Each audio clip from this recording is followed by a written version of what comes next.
Who wants to lead the discussion? I'll just first of all, what he's doing is really cool.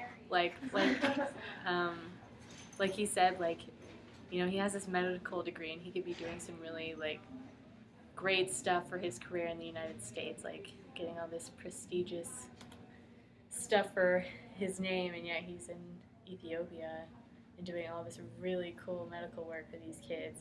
And I just thought it was really amazing that he just gave up his life for this effort, which is pretty cool. I think it's. Oh, sorry. No, you're fine. Do you know where he gets his funding? Because I know he does a little bit of work, but did you catch anything? Was it for a Jewish organization? He works with synagogues, he says. Okay. Yeah. Because I'm curious, because if he's got a house there and he's got health insurance and everything like that, I'm not totally sure what he does for work, so I was curious where he gets his funding for himself, but also the kids. He could be a figurehead.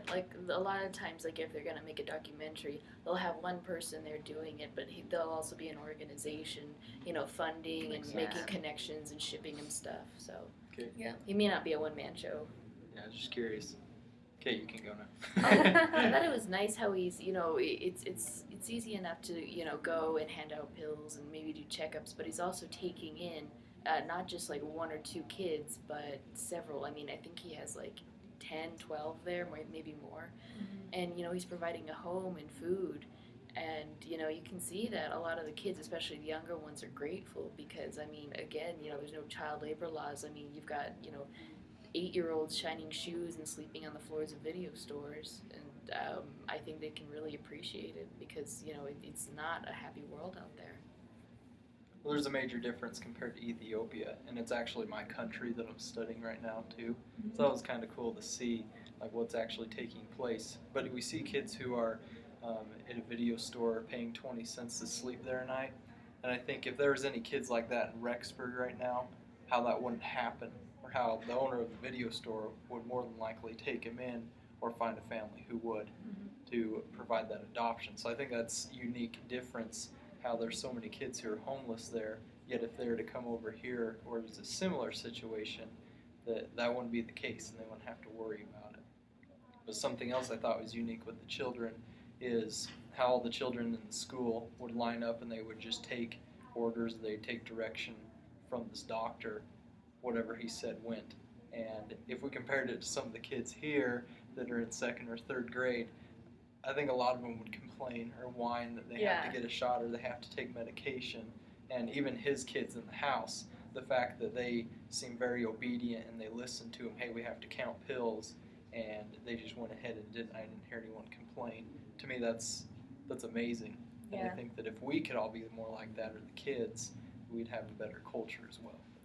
I think he's being such a great example to the kids that he's taking in too, because they don't question, success. They see him going out and doing these things, and they know that he's taken them under his wing, out of the goodness of his heart, and he's doing all these things for them, and they just don't question it, and they see this, and so he's encouraging them both by example and by, showing them hey, you can learn things and go out and apply them, and other people can benefit from what you've learned.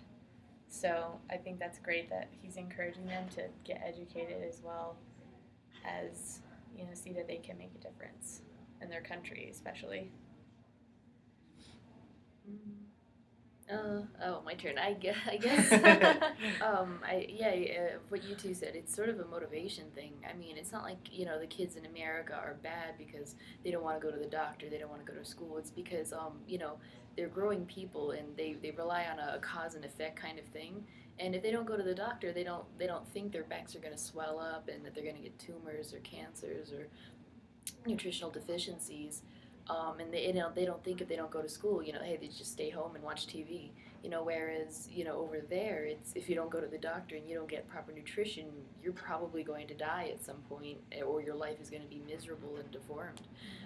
And if you don't go to school, you might as well just, be shining shoes for the rest of your life. It's difficult, and a lot of the kids there see, what an education has and what a life without education has.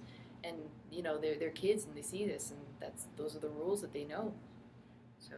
Yeah, and it's pretty unique. One thing that he said is he wants to make sure the kids are happy and that he can cheer them up in his efforts. And I think there's a lot of organizations that come at, and not to knock them or anything, but I think sometimes they get so focused on the purpose and the act of what they're doing that sometimes we might miss the fact that sometimes the kids just need to be happy or be cheered up or have some kind of reassurance that someone cares about them and loves them. Mm-hmm. That was pretty cool for me. Alright, are we done? Yep. Yeah, okay.